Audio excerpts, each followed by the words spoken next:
हरे कृष्णा, राधे राधे। अपनी पिछली वीडियो में आपको बताया था कि कृष्ण जन्माष्टमी पूजा कैसे करें। अब आज इस वीडियो में बताऊंगी कि जो पूजा विधि बताई है इसे करने के लिए किन किन बातों का विशेष ध्यान रखना चाहिए, क्या स्पेशल करना है। ठीक है, ये हम पहले से प्लान करके रखते हैं। इसमें हम पहले से प्लान करते हैं हमें माला कितनी करनी है, गीता का पाठ करना है या घर में कीर्तन करवाना है, झांकी बनानी है, बच्चों से कृष्ण लीला करवानी है। तो हम जो भी जैसे भी करना चाहते हैं उसको हम पहले से प्लान करके रखते हैं। देखो, कृष्ण जन्माष्टमी का बहुत महान दिन होता है। इस पूरे दिन का ज्यादा से ज्यादा हमें सदुपयोग करना चाहिए। पूरा दिन भक्ति भाव, कीर्तन, नाम जाप में लगाना चाहिए।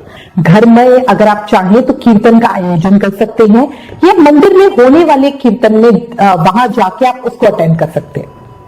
घर और पूजा घर को पहले से ही सजा के रखना है। कृष्ण जन्माष्टमी वाला दिन ज्यादा से ज्यादा कृष्ण सेवा में लगाए।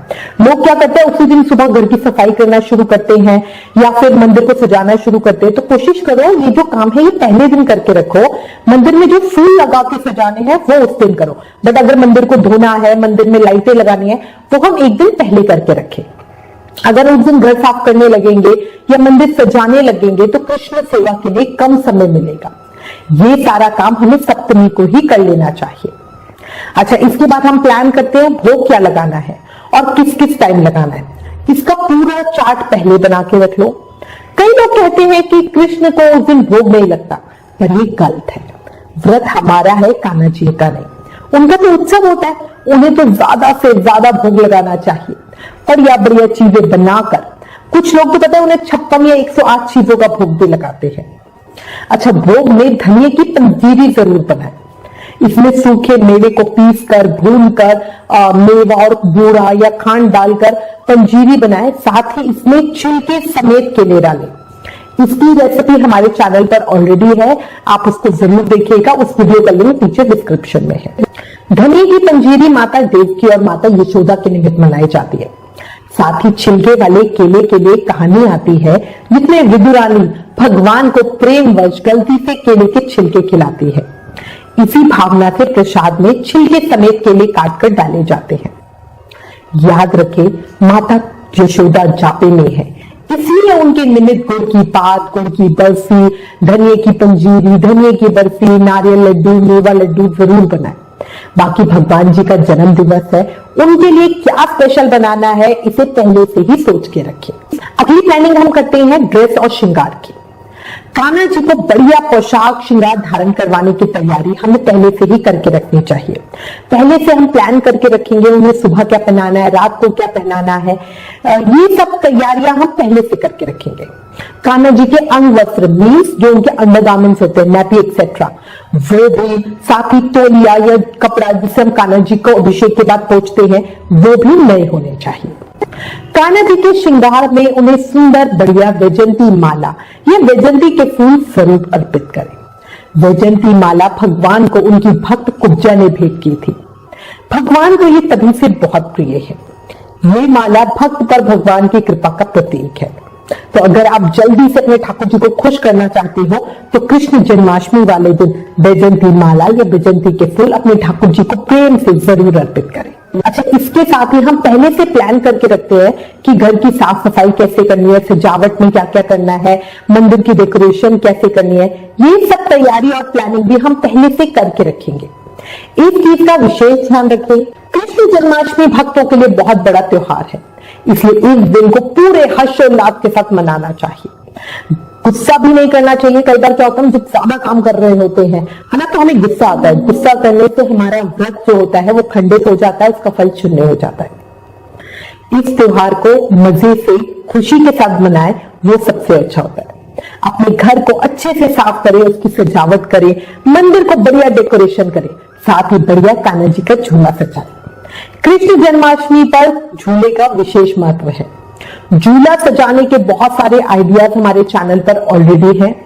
यहां आपको कुछ आइडियाज बता देती हूँ। आप बढ़िया खुशबूदार फूलों और रंग बिरंगी लाइट से मंदिर सजा सकते हो। खिलौनों और चॉकलेट से मंदिर सजा सकते हो। बढ़िया तुलसी जी की माला या ड्राई फ्रूट्स की माला बनाकर भगवान को अर्पित कर सकते हो। छठी उत्सव के बाद ये सब चीजें हम बच्चों में बांट देते हैं। तो जो भी आप करना चाहते हो उसकी तैयारियां पहले से करके रखो। अब हमें इसमें ना कुछ बातें ध्यान रखनी चाहिए। देखो, कहीं कहीं खीरे में शालग्राम जी यह सिक्का रख कर रात 12 बजे खीरे को फोड़कर उनका जन्म करते हैं। ये प्रतीकात्मक रूप होता है, जैसे गर्भ से बच्चा निकले। पर हमारे कान्हा जी तो गर्भ में रहे ही नहीं, वो तो योग माया के साथ सीधा प्रकट हुए थे। इसलिए पर्सनली ये हम अपने घर में नहीं करते। याद रखो, रात को या दिन में जब भी अभिषेक कराओ उससे पहले खुद स्नान जरूर करो, फिर कान्हा जी का बढ़िया अभिषेक करें। कृष्ण जन्माष्टमी के अगले दिन नंद उत्सव जरूर बनाएं। बच्चे के पैदा होने के बाद गाए जाने वाले सोहर गीत गाएं। कृष्ण जन्माष्टमी के अगले दिन नवमी पर ही गोगा नवमी होती है। इसी दिन राखी उतारी जाती है। साथ ही योग माया की भी पूजा होती है। इसका व्याख्यान हमें स्कंद पुराण में मिलता है। मां भगवती की पूजा करके ब्राह्मणों को दान दक्षिणा दे और अपने व्रत का पालन करे। कृष्ण जन्माष्टमी के अगले दिन नवमी को ही दही हांडी उत्सव भी मनाया जाता है। श्री कृष्ण गोपियों को आनंद देने के लिए उनके घर से मक्खन चोरी की लीला करते थे। दही हांडी उत्सव भी इसी का प्रतीकात्मक रूप है। इसमें एक दही से भरी मटकी ऊंची रस्सी पर बांधी जाती है और बच्चों को वो ऊपर चढ़कर जो हांडी होती है वो हाथ से तोड़नी होती है। जो बच्चा तोड़ पाता है वही हमारा कृष्ण रूप होता है और उसे प्राइज मिलता है। ये एक छोटी सी बच्चों के खेल के लिए होती है ताकि वो हमारी संस्कृति को समझें। एक और बात का ध्यान रखें, अष्टमी वाले दिन नारियल नहीं फोड़ना चाहिए। कई लोग व्रत के लिए नारियल की बर्फी या लड्डू बनाते हैं, तो उसके लिए नारियल का जो चूरा होता है या तो आप उसका प्रयोग करें या नारियल पहले दिन फोड़कर घिसकर उसका बुरादा बना के रखें। एक और चीज, अगर कान्हा जी को 56 या 108 चीजों का भोग लगाना चाहते हो तो उसकी तैयारी 2-3 दिन पहले से कर सकते हो। जो चीजें खराब नहीं होती उन्हें पहले से बनाकर एयर टाइट कंटेनर के अंदर पैक करके रखें, जैसे लड्डू, मट्ठी, बर्फी, कचौड़ी वगैरह। एक और चीज, झूला सेवा में याद रखना, नानक जन्माष्टमी से लेकर छठी उत्सव तक झूले पे रहते हैं, फिर सिंहासन पर आते हैं। पर झूले का मतलब ये नहीं है कि उन्हें 24 घंटे झूले पर ही बिठा के रखें। उन्हें सुबह नहलाकर श्रृंगार करके झूले पे बिठाएं, उन्हें हाथ से रस्सी खींचकर झूला झुलाएं, उन्हें लाड लड़ाएं, फिर रात को बेड पर ही सुलाएं।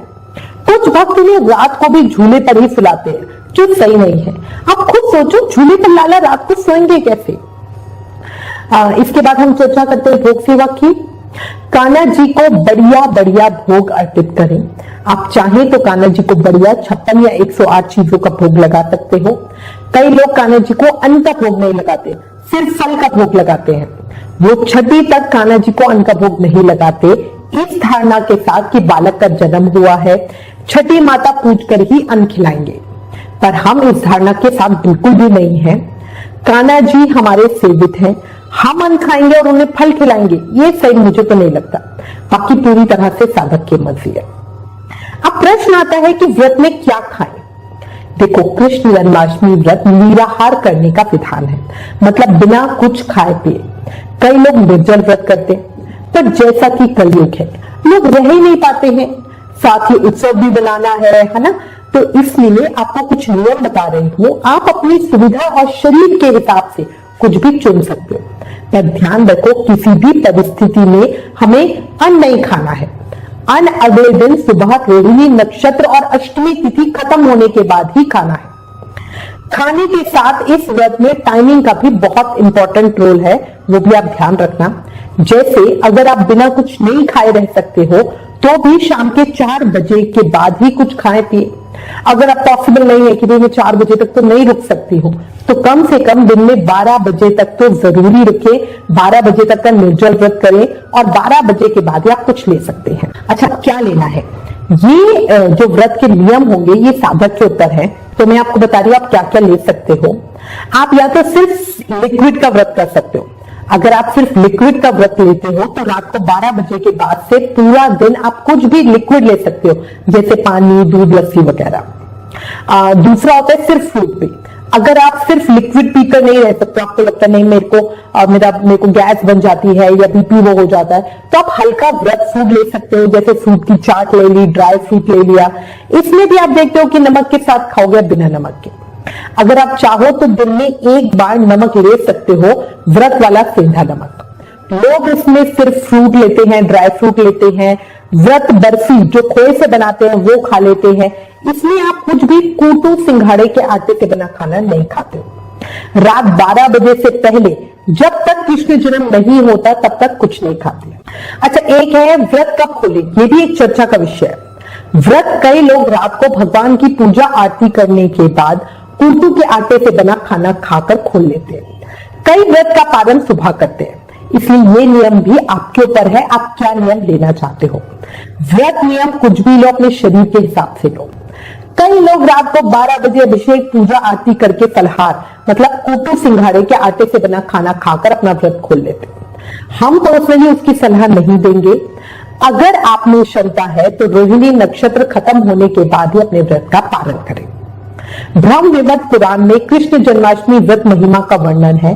उसके अनुसार भगवान के जन्म के बाद व्यक्ति को रात्रि जागरण करना चाहिए। जो अष्टमी को उपवास और रात्रि जागरण करता है उसकी करोड़ों जन्मों के पाप नष्ट हो जाते हैं। पर ध्यान रहे, रोहिणी नक्षत्र बीत जाने पर ही अपने व्रत का पालन करें, मतलब अन्न खा के व्रत खोले। ब्रह्म वैवर्त पुराण के अनुसार श्री कृष्ण जन्माष्टमी के दिन भोजन करने वाला घोर पापों का भाग्य होता है। जो उपवास करने में असमर्थ हो, मतलब जो कोई भी बीमार हो, जिसकी ज्यादा हालत खराब हो, वो एक ब्राह्मण को भोजन कराए या उतना धन उसको दान में दे दे जिससे वो एक समय भोजन कर सकता है। इसलिए कुछ भी स्थिति हो, कोशिश करे जन्माष्टमी पर अन्न नहीं खाए। अगर बीमार है, दवाई लेनी है तो भी कोशिश करके व्रत फ्रूट ही खाए। मैं उम्मीद करती हूँ इस वीडियो में दी गई जानकारी आपके लिए उपयोगी होगी। इससे रिलेटेड अगर आपके पास कोई भी कमेंट से सजेशन है तो प्लीज हमें लिखें। ज्ञान बांटने से बढ़ता है, इसलिए इस वीडियो को ज्यादा से ज्यादा शेयर करें। आप हमें फेसबुक और इंस्टाग्राम पे भी जरूर फॉलो करें। अगर आपके पास कृष्ण जन्माष्टमी से संबंधित कुछ भी प्रश्न है तो हमें लिखिएगा। इसके बाद एक वीडियो भक्तों के प्रश्नों की आएगी। Please like, share and subscribe. Thank you. Hare Krishna.